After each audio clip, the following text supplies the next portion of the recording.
সকালে ঘুম থেকে উঠে যদি রুটি বেলাবেলি করতে অনেকটা দেরি হয়ে যায় তাহলে আমার মতো এই কাজটি করতে পারো। Welcome back to my another new blog. কেমন আছেন সবাই?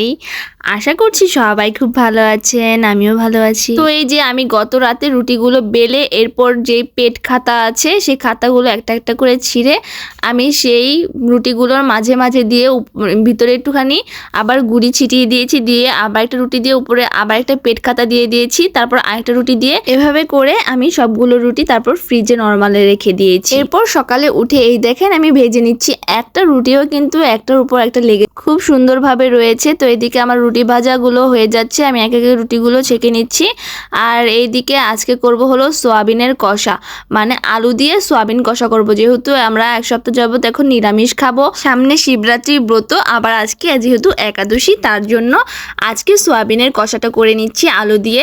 তো সকালে নাস্তা যেহেতু দিব দাদা ভাইকে বাবাকে, তার জন্য করে নিচ্ছি। তো এই যে আমি সোয়াবিনের কষাটা এত দুর্দান্তভাবে করি, সেটা নিরামিষভাবে হোক না কেন আর আমিষভাবে হোক না কেন সবাই খুবই পছন্দ করে। আর এইদিকে সকালবেলা বেলটা ফাটিয়ে নিচ্ছি, বেলের শরবত করব। সকাল সকাল নাকি বেলের শরবত খাওয়া খুবই উপকারী, এটা আমাদের মার মুখে শুনে এসেছি। তারা নাকি ছোট সময় মুড়ি দিয়ে বেলের শরবতটা খেত। আর এইদিকে মুগ ডালটা রান্না করে নিচ্ছি। মুগ ডালটা যেহেতু ফুটে এসেছে ঘুটে, এরপর আমি পেঁপে দিয়ে দিচ্ছি, আদা দিয়ে দিচ্ছি, এরপর দিয়ে দিব এর মধ্যে টমেটো কুচি করে রেখেছিলাম সেগুলো, এরপর দিয়ে দিব কাঁচামরিচ। তো এগুলো আবার সেদ্ধ হতে থাকুক, তারপরে আবার আমি এটা সম্বাদ দিয়ে নামিয়ে নিব।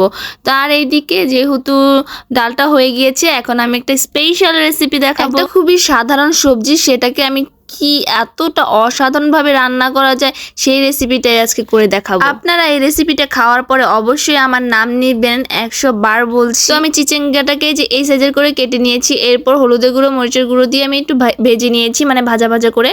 এরপরে আমি দিয়ে দিয়েছি জিরা, তারপর এলাচ, আর দিয়েছি একটা আস্ত শুকনো মরিচ, এরপর দিয়েছি দারুচিনি। দিয়ে ভেজে আমি এর মধ্যে দিয়ে দিয়েছি টমেটো কুচি করে রেখেছিলাম 2টা, সেটা।